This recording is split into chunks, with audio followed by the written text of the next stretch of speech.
কেমন আছেন সবাই? আখি সবার আরেকটি ব্লগে আপনাদের সকলকে স্বাগত জানাই। আজকের দিনটা বড্ড বিশেষ। আজকে আমার আর বিশালের বিয়ের 6 মাস পূর্ণ হলো। প্ল্যান আছে কিছু কিছু, কিন্তু যেহেতু উইকডেজে পড়ে গেছে বুঝতে পারছি না কি করব। যাই হোক, তাড়াতাড়ি কাজটা তো শুরু করতে হবে। ঘুম থেকে উঠেছি আজকে তুলনামূলক একটু তাড়াতাড়ি, তো তাড়াতাড়ি কাজে বসবো। তারপরে দেখি কি কেমন প্ল্যান হয়। কালকে ছিল না বিশাল, এবার আজকে এসেছে বিশেষ করে এই দিনটা পালন করব বলে। কিন্তু দেখি কি প্ল্যান হয় না হয়, এখনও কোনো কিছু ঠিক নেই। মোটামুটি একটু খেতে বেরোবো, কিন্তু তার আগে ঘরের অফিসের যা টুকটাক কাজ রয়েছে সব মোটামুটি শেষ করতে হবে। ঘুম থেকে উঠেই ফ্রেশ হয়ে ব্রেকফাস্ট করে চেষ্টা করি দুটো বারান্দাতেই একটুখানি দাঁড়ানোর খানিকক্ষণ। মনটা বেশ ভালো লাগে। আর এই পর্দাগুলো লাগিয়ে ঘরটা একটু সাজানো গোছানোর পরে আরও বেশি ঘরটাও বেশ ভালো লাগে। এইভাবেই বোধহয় মানুষের আস্তে আস্তে পিছুটান জন্মায়।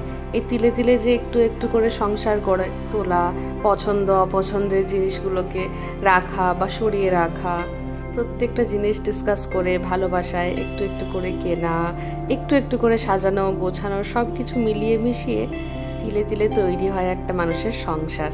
ছোটবেলায় যখন ঘর রং হতো বা জিনিসপত্র গোছানোর সময় আসতো, আমি আর ভাই বলতাম এটা ফেলে দাও ওটা ফেলে দাও, মা দেখতাম সবসময় গুছিয়ে গুছিয়ে রেখে দিত। তা নাহলে যদি সরিয়ে দিতাম সেটা নিয়ে প্রচণ্ড চিৎকার চেঁচামেচি হতো। মায়ের সেগুলো পছন্দ হতো না যে না ফেলবো না। এবারে কারণগুলো বুঝতে পারি যে এটাই বোধহয় কারণ। নিজেদের বয়সে তিলে তিলে ওইভাবেই তো তৈরি করেছিল মা বাবাও নিজেদের সংসারটা। যাই হোক, চলুন, অফিসের কাজ মোটামুটি অর্ধেক শেষ হয়েছে। চলে এসেছি আমরা আজকে লাঞ্চে। বারবিকিউ নেশন খুলেছে খড়গপুরের নতুনে, তো ভাবলাম ওটাতেই যাই দুপুরের খাবার দাবারে। কলকাতাটায় আমরা গিয়েছি, প্রচুর খাবার দাবার, আমাদের মোটামুটি একটা এক্সপিরিয়েন্স রয়েছে। তো এটাতেও প্ল্যান করলাম যে যাই, দেখি কেমন খাবার দাবার, কেমন আয়োজন।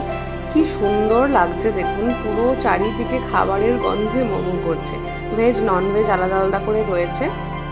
এই যে আমাদেরকে প্লেটিংয়ের ব্যবস্থা করে দিল, সেলফ সার্ভিসও রয়েছে, আবার ওনাদেরকে বলে দিলে ওনারাও সার্ভ করে দিচ্ছে। ডিজার্টের কাউন্টারটা একবার দেখুন, এক নিমেষে এই গরমে আইসক্রিম দেখে মনটা ভালো হয়ে গেছে। হ্যাপি আওয়ার্স চলে এই দুপুরবেলাটাতে, তো আমরা ওই জন্য চলে এসেছি দুপুরবেলায় এখানে।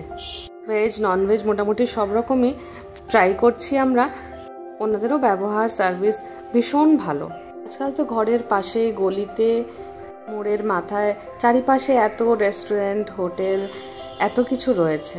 আগেকার দিনে তো এইসব ছিল না। তো এই বিশেষ দিনগুলোতে মাকে বাবাকে দেখতাম নিজেরাই ঘরে রান্না করে, বা আমরা যখন ছোট ছিলাম আমাদের মতন করে জিনিসগুলো ব্যবস্থা করে সেলিব্রেট করতে।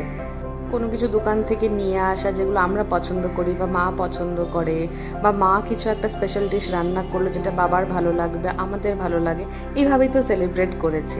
আজকে মানুষের ব্যস্ততার জীবনে এইগুলো এখন সুরাহা হয়ে উঠেছে, কিন্তু ওইগুলোতেও মনে হয় বেশ সুন্দর ভালোবাসা মাখানো থাকতো।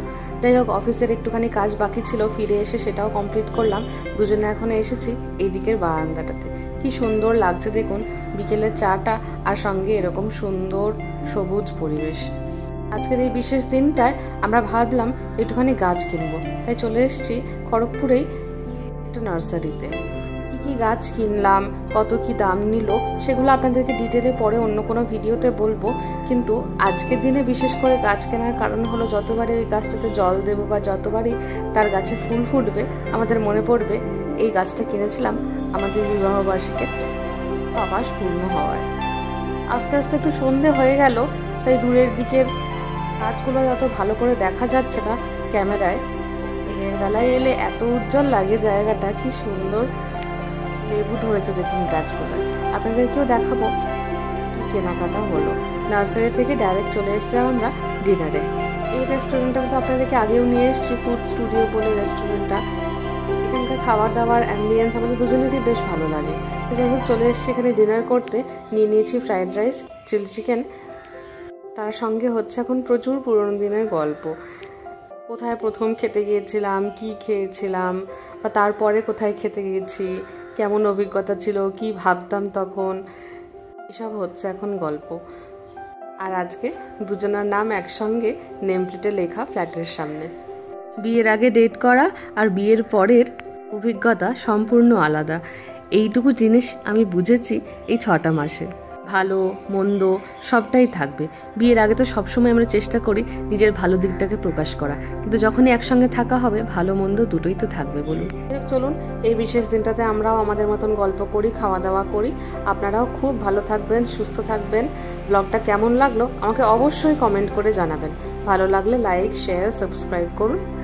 দেখা হচ্ছে খুব শিগগিরই পরের ব্লগগুলোয়।